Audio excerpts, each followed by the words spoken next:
Assalamualaikum warahmatullahi wabarakatuh. Salam sejahtera bagi kita semua. Salam Om Swastiastu, Namo Buddhaya, salam kebajikan. Yang saya hormati Bapak Ibu reviewer sertifikasi dosen tahun 2026. Perkenalkan, nama saya Muhammad Rofi'i, MSc QEP dengan NIDN 0310039102. Saya merupakan dosen tetap program studi manajemen Fakultas Ekonomi dan Bisnis Universitas Yarsi. Tujuan video ini merupakan bagian dari pernyataan diri dosen dalam unjuk kerja Tridharma Perguruan Tinggi, khususnya dalam aspek pengajaran. Pada kesempatan ini saya akan menjelaskan mengenai mata kuliah manajemen bisnis yang saya ampuh dan sesuai dengan bidang keilmuan saya, yaitu bisnis manajemen. Mata kuliah manajemen bisnis merupakan mata kuliah semester 1 dengan bobot 3 SKS yang dilaksanakan selama 16 kali pertemuan, terdiri atas 14 kali pertemuan materi, 1 kali ujian tengah semester, dan 1 kali ujian akhir semester. Mata kuliah ini dirancang untuk mendukung pencapaian profil lulusan, yaitu menjadi manajer, menjadi wirausahawan, dan menjadi analis manajemen. Mata kuliah manajemen bisnis dirancang untuk memberikan pemahaman mengenai konsep dasar manajemen dan bisnis, meliputi perkembangan ilmu manajemen, peran dan keterampilan manajer, proses pengambilan keputusan, serta fungsi-fungsi manajemen. Selain itu, mahasiswa juga mempelajari konsep dasar bisnis, sistem perekonomian, bentuk-bentuk badan usaha, serta fungsi-fungsi utama organisasi bisnis. Mata kuliah ini menggunakan pendekatan Outcome Based Education atau OBE, sehingga seluruh proses pembelajaran dirancang untuk mendukung ketercapaian pembelajaran lulusan atau CPL. CPL yang didukung oleh mata kuliah ini meliputi 1. Menunjukkan sikap bertanggung jawab atas pekerjaan di bidang keahliannya secara mandiri. 2. Menguasai konsep teori dan aplikasi fungsi manajemen maupun fungsi bisnis pada berbagai tipe organisasi. 3. Menguasai konsep dan teknik menyusun rencana strategis dan menjabarkannya dalam rencana operasional. 4. Mampu menunjukkan kinerja terukur yang terdokumentasi dalam memahami dan mendesain solusi dari suatu permasalahan dengan menggunakan prinsip-prinsip saintifik. 5. Mampu mengimplementasikan fungsi-fungsi manajemen untuk meningkatkan kinerja organisasi. Berdasarkan CPL tersebut, mata kuliah ini memiliki 6 capaian pembelajaran mata kuliah atau CPMK, yaitu mahasiswa mampu, pertama, menjelaskan peran seorang manajer dalam perusahaan. 2. Menjelaskan proses pengambilan keputusan dalam perusahaan. 3. Menjelaskan fungsi-fungsi manajemen yang meliputi perencanaan, pengorganisasian, pengarahan, dan pengendalian. 4. Menjelaskan sistem perekonomian. 5. Menjelaskan bentuk-bentuk organisasi bisnis. Dan 6. Menjelaskan fungsi operasional perusahaan yang meliputi manajemen operasi, manajemen pemasaran, keuangan dan akuntansi, serta manajemen sumber daya manusia. Topik-topik yang dipelajari pada mata kuliah manajemen bisnis meliputi 1. Manajer di tempat kerja, 1 pertemuan. 2. Pengambilan keputusan, 1 pertemuan. 3. Fungsi perencanaan dan manajemen strategik, 2 pertemuan. 4. Fungsi pengorganisasian, 1 pertemuan. 5. Fungsi pengarahan, 1 pertemuan. 6. Fungsi pengendalian, 1 pertemuan. 7. Pengertian bisnis dan sistem perekonomian, 1 pertemuan. 8. Badan usaha atau organisasi bisnis, 1 pertemuan. 9. Fungsi manajemen operasi atau produksi, 2 pertemuan. 10. Fungsi manajemen pemasaran, 1 pertemuan. 11. Fungsi manajemen keuangan dan akuntansi, 1 pertemuan. Dan terakhir, fungsi manajemen personalia atau manajemen sumber daya manusia, 1 pertemuan. Proses pembelajaran dilaksanakan melalui 2 pendekatan, yaitu pertama, pembelajaran sinkron atau synchronous learning melalui perkuliahan tatap muka di kelas. Kedua, pembelajaran asinkron atau asynchronous learning melalui Learning Management System Universitas Yarsi yang dikenal dengan nama Layar Yarsi yang beralamat pada layar.yarsi.ac.id. Platform ini dimanfaatkan untuk pertama, menyediakan materi pembelajaran, Kedua, menyelenggarakan tugas atau kuis.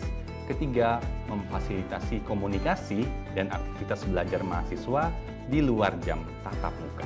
Selain itu, WhatsApp Group juga disediakan jika mahasiswa menginginkan konsultasi di luar jam tatap muka. Pelaksanaan pembelajaran mengacu pada pendekatan DIA, yaitu Delivery, Interaction, dan Assessment. Pertama, Delivery. Materi disampaikan menggunakan berbagai strategi pembelajaran yang inovatif dengan memanfaatkan buku ajar, artikel ilmiah terkini, contoh kasus, serta simulasi atau role play sehingga mahasiswa dapat menghubungkan teori dengan praktek dunia nyata. Kedua, interaction. Pembelajaran menerapkan pendekatan yang berfokus pada mahasiswa atau student-centered learning sehingga mahasiswa berperan aktif dalam proses belajar melalui diskusi kelompok, studi kasus, presentasi, dan pembelajaran kolaboratif. Mahasiswa didorong untuk berpikir kritis, bekerja sama, serta mampu mengkomunikasikan ide dan solusi terhadap berbagai permasalahan terkait manajemen bisnis. Terakhir, ketiga, yaitu assessment. Penilaian dilakukan secara berkelanjutan untuk mengukur ketercapaian capaian pembelajaran mata kuliah. Komponen penilaian terdiri atas 1. Aktivitas partisipatif sebesar 15%, tugas 35%, kuis 10%, ujian tengah semester 20%, dan ujian akhir semester sebesar 20%. Keterampilan umum dan keterampilan khusus diukur melalui tugas individu dan tugas kelompok, sedangkan aspek pengetahuan diukur melalui kuis, UTS, dan UAS. Seluruh proses pembelajaran tersebut telah dirancang sesuai dengan rencana pembelajaran semester atau RPS, berbasis outcome based education, sehingga terdapat keselarasan antara capaian pembelajaran lulusan, capaian pembelajaran mata kuliah, strategi pembelajaran, dan asesmen. Selanjutnya, Anda akan menyaksikan proses pembelajaran saya dan mahasiswa di kelas dengan topik pertemuan ketiga, yaitu pengambilan keputusan. Selamat menyaksikan. Assalamualaikum warahmatullahi wabarakatuh. Waalaikumsalam warahmatullahi wabarakatuh. Baik, teman-teman, hari ini kembali kita bertemu dalam mata kuliah manajemen bisnis. Materi yang akan kita pelajari bersama adalah materi yang sudah saya janjikan di pertemuan sebelumnya, yaitu terkait dengan pengambilan keputusan. Di sini diharapkan teman-teman dapat memahami materi yang akan disampaikan. Tingkat pemahamannya seperti apa atau apa saja yang perlu dipahami. Mari kita bersama baca satu-satu. Yang pertama apa? Menjelaskan tahapan proses pengambilan keputusan. Yang kedua? Menjelaskan peran manajer dalam pengambilan keputusan. Yang ketiga? Membedakan jenis dan kondisi pengambilan keputusan. Yang keempat? Menjelaskan berbagai gaya pengambilan keputusan. Dan terakhir? Menjelaskan faktor-faktor yang mempengaruhi pengambilan keputusan yang efektif. Oke, good. Di depan sudah ada list terkait dengan pustaka yang teman-teman bisa pelajari lebih dalam ya. Di sini ada lebih kurang 8 pustaka. Ada pustaka utama dan pustaka pengayaan. Jadi teman-teman bisa memperdalam terkait dengan materi ini di buku-buku yang sudah saya tampilkan atau di jurnal yang sudah saya tampilkan ini, begitu?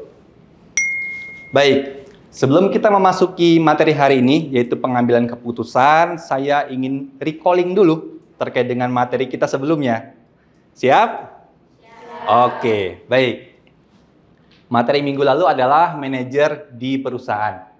Ada 3 hal yang ingin saya konfirmasi kembali untuk merecall ingatan teman-teman semua, begitu?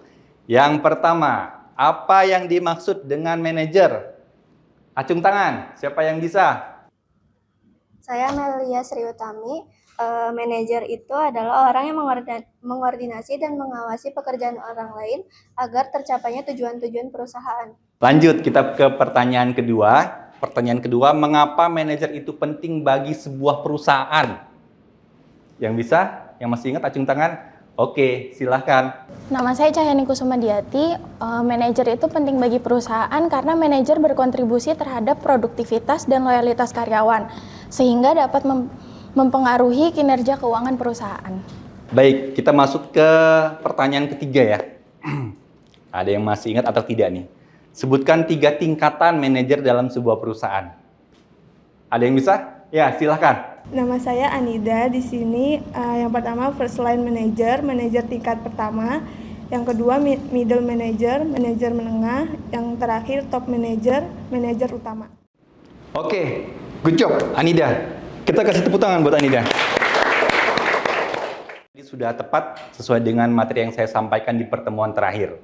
Baik, kita lanjut ke materi hari ini ya. Itu terkait dengan pengambilan keputusan. Apa itu keputusan? Ada yang bisa jawab? Oke, silakan. Nama saya Gita Fitri, izin menjawab, keputusan itu merupakan sebuah pilihan dari 2 atau lebih alternatif. Ada alternatif jawaban lain selain Gita? Oke, silakan. Nama saya Amalia Safira. Kalau menurut saya keputusan itu hasil dari memilih satu tindakan atau solusi yang dianggap paling tepat di antara beberapa alternatif yang tersedia. Oke Amalia, jawaban yang tepat. Selanjutnya saya kasih kesempatan satu lagi. Ada alternatif jawaban, apa itu keputusan? Silahkan siapa yang bisa? Ya, silahkan. Nama saya Dini Yetri Effendi, izin menjawab Pak. Menurut saya keputusan merupakan penetapan suatu pilihan yang diambil setelah mempertimbangkan berbagai alternatif untuk mencapai tujuan tertentu. Oke Dini, jawaban yang bagus. Baik teman-teman, itu adalah terkait dengan keputusan ya. Dalam dunia akademis ada 8 tahap yang harus dilalui dalam proses pengambilan keputusan. 8 tahap itu adalah: pertama, mengidentifikasi masalah. Yang kedua, mengidentifikasi kriteria keputusan. Kemudian selanjutnya yang ketiga adalah memberikan bobot kriteria. Yang keempat adalah pengembangan alternatif. Begitu. Yang kelima menganalisis alternatif. Kemudian keenam memilih alternatif.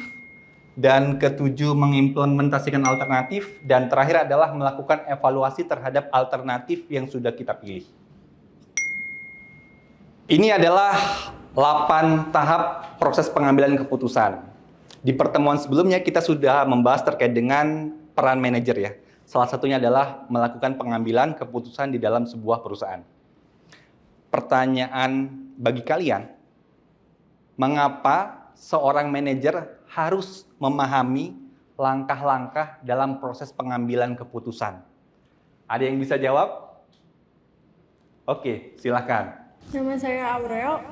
Kenapa manajer harus memahami langkah-langkah pengambilan keputusan agar dapat mengambil keputusan yang tepat dan efektif? Ada alternatif jawaban lain? Silakan. Oke, di depan, silakan. Saya Anissa Brina Mutiara. Menurut saya, agar keputusan yang diambil lebih terarah dan juga dapat mengurangi risiko kesalahan.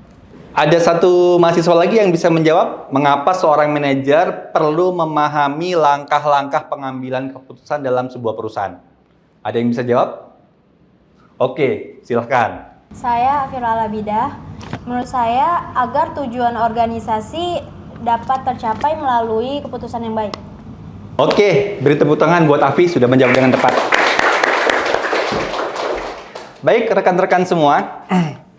Kita akan membahas satu persatu terkait dengan langkah-langkah dalam proses pengambilan keputusan. Langkah yang pertama adalah mengidentifikasi masalah. Apa yang disebut dengan masalah? Masalah adalah sebuah halangan yang membuat pencapaian atau tujuan sasaran menjadi terhambat atau tidak tercapai. Begitu ya. Sehingga masalah tersebut harus diatasi. Dalam mengatasi masalah tentu ada keputusan yang harus diambil, betul? Oke, kita akan pelajari. Contoh kasusnya adalah pemilihan laptop baru.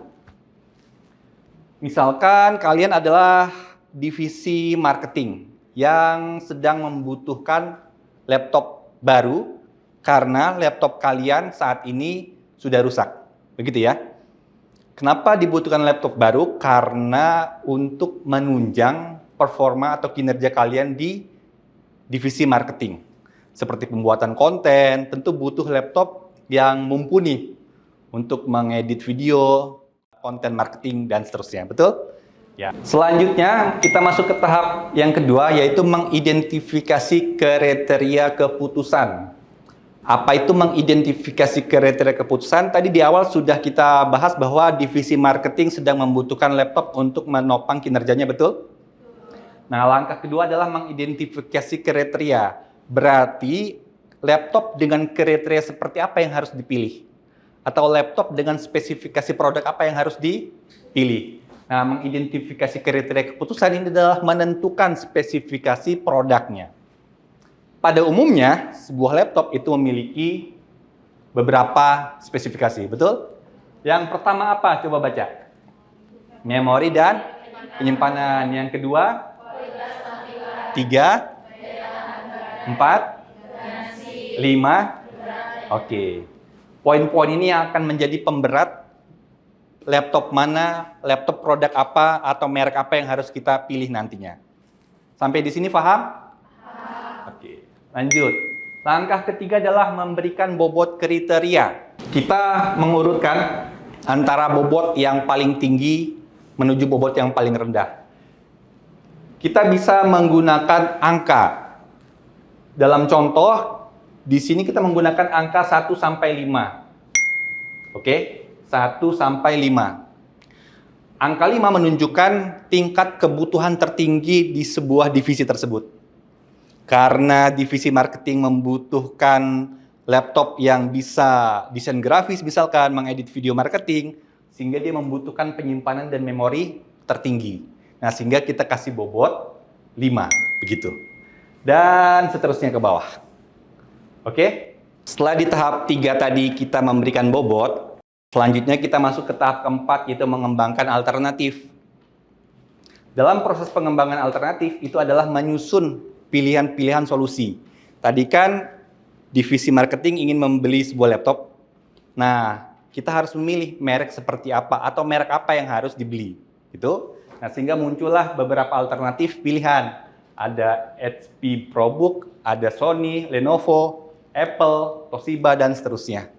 Begitu, kita list dulu.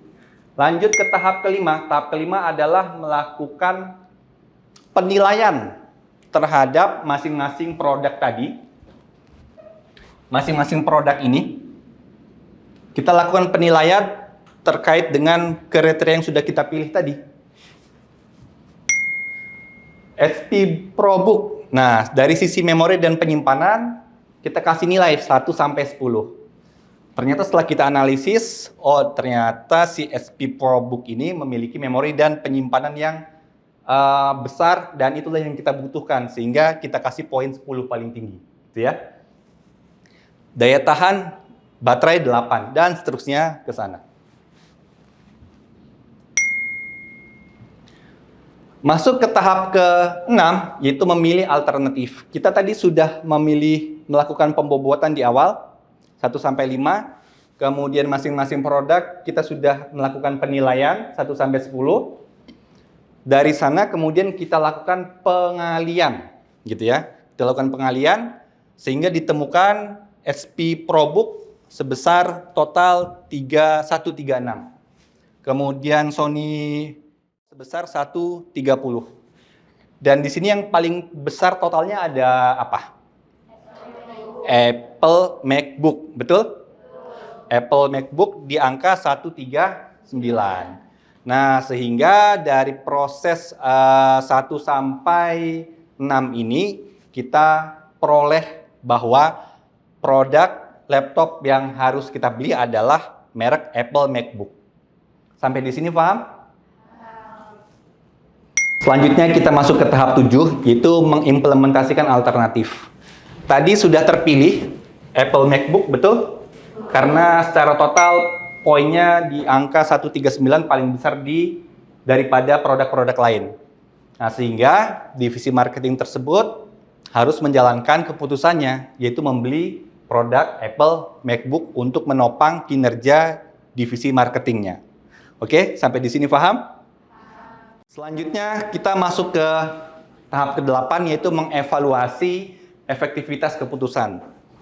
Setelah kita proses dari tahap 1 sampai tahap 7, dan kita melakukan pembelian menggunakan produk tersebut, tahap selanjutnya adalah melakukan evaluasi terhadap kinerja produk yang kita beli. Ya. Apakah kinerjanya sesuai dengan ekspektasi kita di awal? Atau ternyata setelah kita gunakan, produknya tidak sesuai dengan ekspektasi. Misalkan kinerjanya lemot, dan seterusnya. Kita harus melakukan evaluasi tersebut. Ada hal-hal yang mungkin menyebabkan keputusan kita itu tidak tepat. Bisa saja dalam pemilihan bobot, kita salah melakukan pembobotan. Atau bisa saja memang produknya tidak mumpuni begitu ya dengan apa yang kita inginkan. Maka harus dilakukan evaluasi. Untuk selanjutnya adalah saya meminta kalian untuk membuat 4 kelompok. Nanti kalian diminta untuk melakukan atau berpraktek melakukan pengambilan keputusan. Sehingga teman-teman bisa langsung merasakan bagaimana proses pengambilan keputusan. Baik, mari kita bentuk 4 kelompok.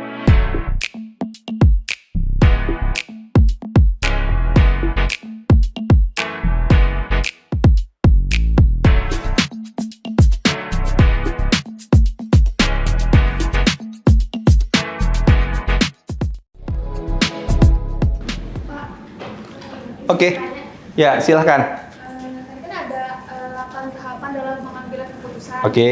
Untuk keputusan yang ketiga yaitu memberikan bobot kriteria. Betul. Nah, apakah ada ketentuan tertentu bagi manajer dalam menentukan angka bobotnya? Oke, good. Pertanyaan yang bagus. Oke, saya jawab ya. Jadi di tahap ketiga, itu terkait dengan pemberian bobot. Angka bobot itu ditentukan oleh divisi masing-masing. Boleh 1 sampai 5, 1 sampai 100. Karena dia hanya sebagai simbol pengali mana kriteria yang paling dominan dibutuhkan oleh sebuah divisi. Kemudian kita urutkan dengan kriteria yang paling tinggi yang dibutuhkan oleh perusahaan atau divisi kalian masing-masing. Kemudian kalian beri angka yang paling besar. Dan seterusnya ke bawah sampai angka paling kecil pada spesifikasi yang kalian tidak begitu butuhkan. Bisa dipahami? Oke, silahkan dilanjutkan diskusinya.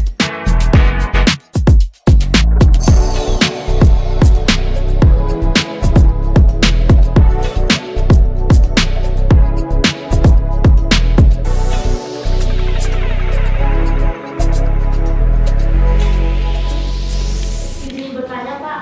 Oke, silakan. Saya Sarah Haryani mau tanya Pak untuk tahapan ke-8 yaitu mengevaluasi efektivitas keputusan. Apakah bisa dijelaskan kembali Pak apa yang harus dilakukan manajer? Oke, bagus. Jadi tahap ke-8 ya. Iya. Jadi kenapa tahap 8 itu ada? Karena untuk melihat apakah keputusan yang sudah kita ambil, kita tetapkan, itu menyelesaikan masalah yang di awal tadi.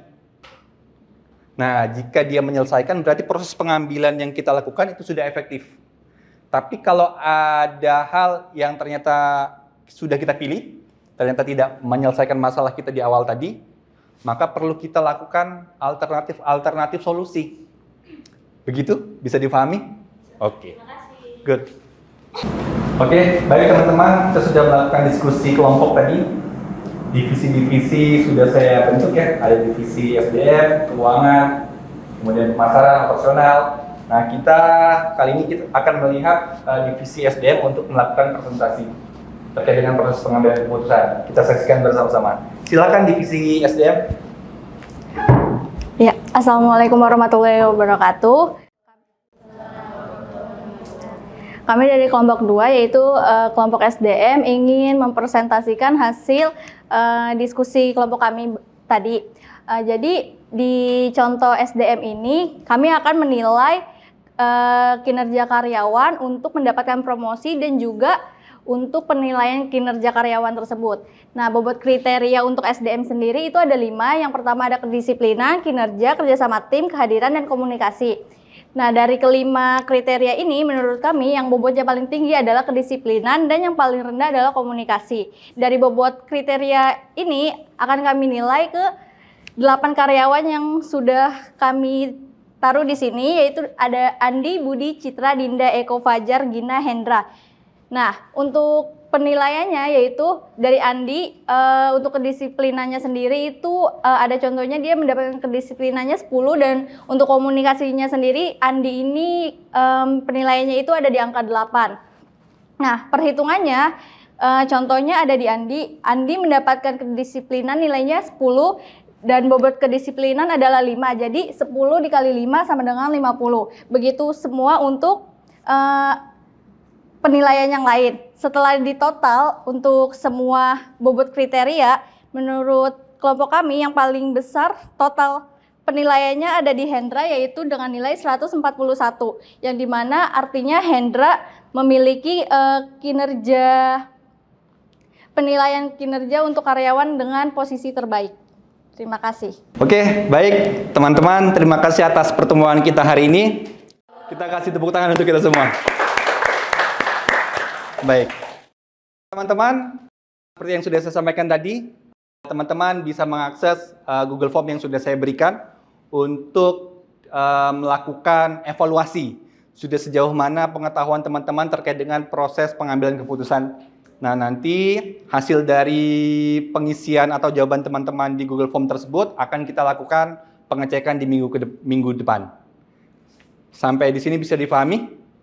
Oke, baik. Terima kasih dari saya. Mohon maaf. Assalamualaikum warahmatullahi wabarakatuh. Bapak Ibu reviewer yang saya hormati, baru saja Bapak Ibu menyaksikan cuplikan proses pembelajaran saya. Pada pertemuan ketiga, mata kuliah manajemen bisnis yang berfokus pada materi proses pengambilan keputusan. Pada sesi tersebut, mahasiswa mempelajari dan menganalisis 8 tahapan pengambilan keputusan serta penerapannya dalam konteks organisasi atau perusahaan. Proses pembelajaran dirancang dengan pendekatan yang berpusat pada mahasiswa atau student-centered learning melalui penyampaian materi, tanya jawab interaktif, diskusi kelompok, analisis studi kasus, serta presentasi hasil diskusi mahasiswa. Melalui rangkaian kegiatan tersebut, mahasiswa tidak hanya diharapkan mampu memahami konsep dan teori, tetapi juga mampu mengembangkan kemampuan berpikir kritis, kolaboratif, komunikasi, serta menerapkan konsep manajemen dalam penyelesaian masalah yang dihadapi sebuah organisasi atau perusahaan.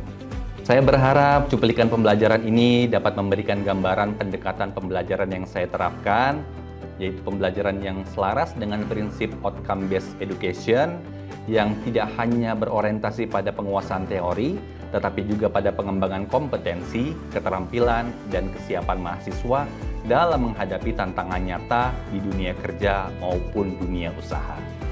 Pada kesempatan ini, saya menyampaikan terima kasih kepada Kementerian Pendidikan Tinggi, Sains dan Teknologi, serta LLDikti 3 Wilayah DKI Jakarta, seluruh tim sertifikasi dosen tahun 2026, atas kesempatan dan dukungan yang telah diberikan dalam pelaksanaan sertifikasi dosen ini.